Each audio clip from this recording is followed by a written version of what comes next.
Har du nogensinde haft brug for et klasselokale? Lad mig introducere dig til D108S. Det bedste lokale på kloden. Det her lokale er elsket af alle elever på Sølvtoppen. Som I kan se, er der mange elever i klassen. Det gør, at klassen er meget glad for undervisningen og for at være i klasselokalet. Lad os starte med et interview fra Andreas. Goddag, Andreas. Hej. Så du er den af hvad jeg ved. Selvfølgelig. Som altid. Okay, så var du det her rum. Det er meget stort, er det ikke? Der går en elendig klasse i det.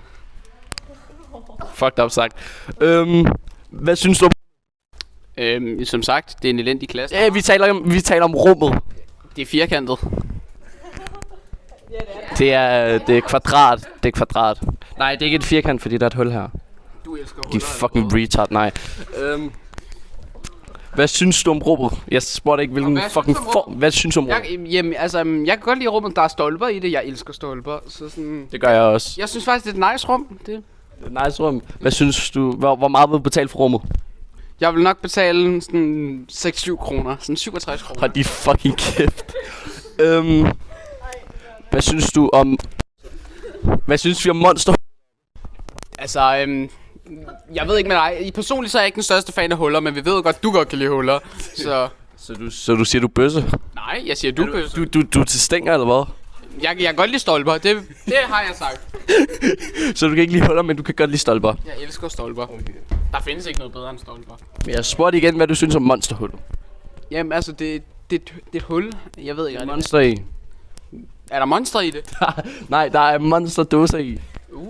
Altså sådan 6-7 stykker. Det er jo godt. Altså det er jo godt for økonomien, fordi sådan altså energidrik i det lange sigt, det bliver lidt smådyrt. Så altså hvis der er monster deroppe, så vil jeg gerne kravle op. Ja, det gør du bare, så skal jeg nok give dig en hånd. Du kan kravle op af stangen. Ja. Tror du jeg er Spiderman eller hvad? Altså. Ja, det tror jeg kraftedeme. Tak. Hvad har vi? Jo, væggen herovre. Vi kan lige gå derhen nu, hvis det skulle være. Yes. Det er mega langt. Det bliver vores hoveddel. Ja. Yes. Hvad er der med væggen? Vi skal tættere på for helvede. Skal vi tættere på? Vi skal så tæt på. Det skal være baggrunden jo.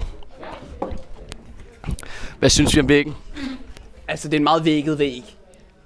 Altså, hvad med tegningerne på? Altså der er nogle af tegningerne, de er flotte nok. Så nogle af dem der er lidt små racistiske. Det er vi jo ikke særlig glade for. Jo. Der er en Michael Jackson tegning. En Kanye South, en Vladimir Putin. Han er jo sød nok. Eller Osama bin Laden lige over. Hvorfor glemmer vi ham? Han er jo død, så sådan, der er ikke særlig meget at sige der. Fucked up sagt. Okay.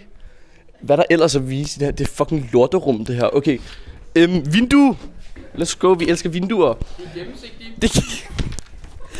De er rimelig gennemsigtige. Yeah. Hvorfor tror du, de er gennemsigtige? Det ved jeg ikke. Jeg tror det er fordi, der er noget sand, der er blevet varmet op. Og så er det noget i en vis temperatur, så er det blevet gennemsigtigt simpelthen. Men hvorfor har de valgt varmt sand her? Hvorfor har de ikke bare valgt mere væg? Det ved jeg faktisk ikke. Sådan så de kan expose, hvem end der sidder herinde og spiller Clash i timen til folk, der kommer op. Godt sagt. Hvad er der mere? Så hvad vil du rate det her rum? Ja, jeg vil nok sådan... Det her rum, det får en solid 4,1 ud af 10. Du havde chancen for at sige det. Ja, det får en 4,1 ud af 10.